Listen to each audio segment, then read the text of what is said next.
Ai, ai, ai, ai, ai! Palavras com o mesmo significado e usos diferentes. Senta que lá vem história!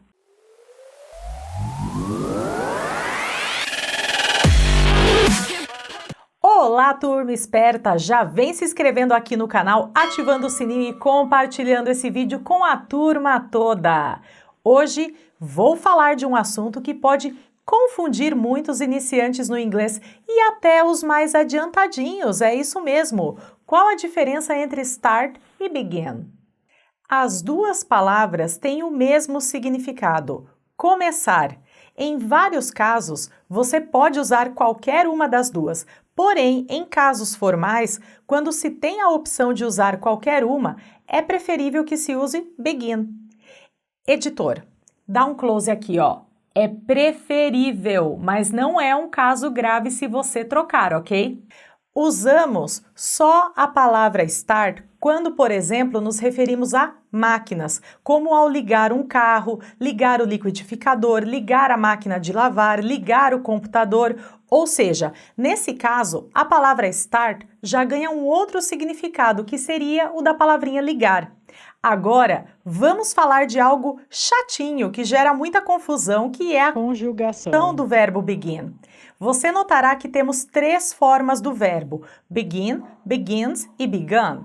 Begin é a forma natural do verbo, no presente, ou seja, begin é igual a começar. Begun é o passado, logo begun seria o começou.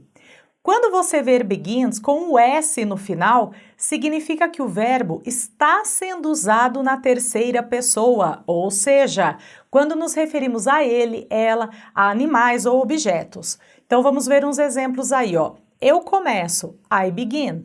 No caso, o eu, I, é a primeira pessoa, então você usa o begin. Você começa, you begin. Aqui, you, você, é a segunda pessoa, então você usa begin também, como no primeiro exemplo. Os casos em que você usa begins são: ele começa, he begins. Ele, he, é terceira pessoa, então aqui deve ser usado begins, com esse S no final. Ela começa, she begins. Ela, she, é terceira pessoa, então aqui deve-se usar o begins com o S no final também. Algo começa, it begins. Isso, it, é usado para se referir a um objeto, uma coisa, e aqui também usamos o begins com esse S no final. Então, turma, não tem segredo, só se acrescenta um S no final do verbo quando usamos he, she ou it. Algumas pessoas dizem que begin soa um pouquinho mais formal que start. Assim, você pode dizer the meeting will begin at, que é formal, ou você também pode dizer the meeting will start at, que seria o informal. Apesar de algumas pessoas afirmarem que essa é uma diferença, em se falando de dicionário, não há uma referência sobre isso não, então não sabemos. Outra observação que alguns fazem é que devemos usar begin quando nos referimos a algo que fazemos frequentemente. Por exemplo, I begin working at 9 in the morning every day. Eu começo a trabalhar às 9 da manhã todos os dias.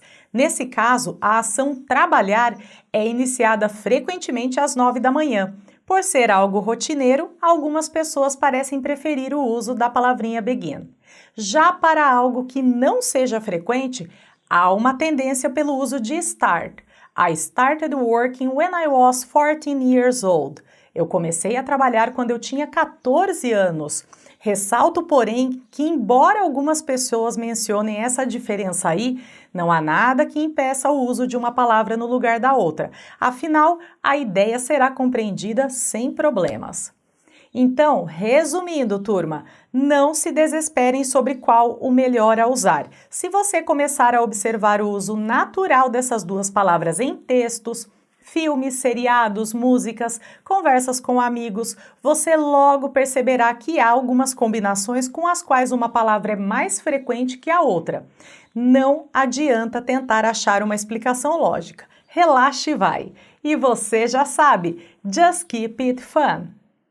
No mesmo lugar! meu povo, minha pova, tá Tá bem? É que eu não bebi ainda. Deixa eu relaxar então, né? Já que eu mandei todo mundo relaxar, eu vou relaxar também, ó.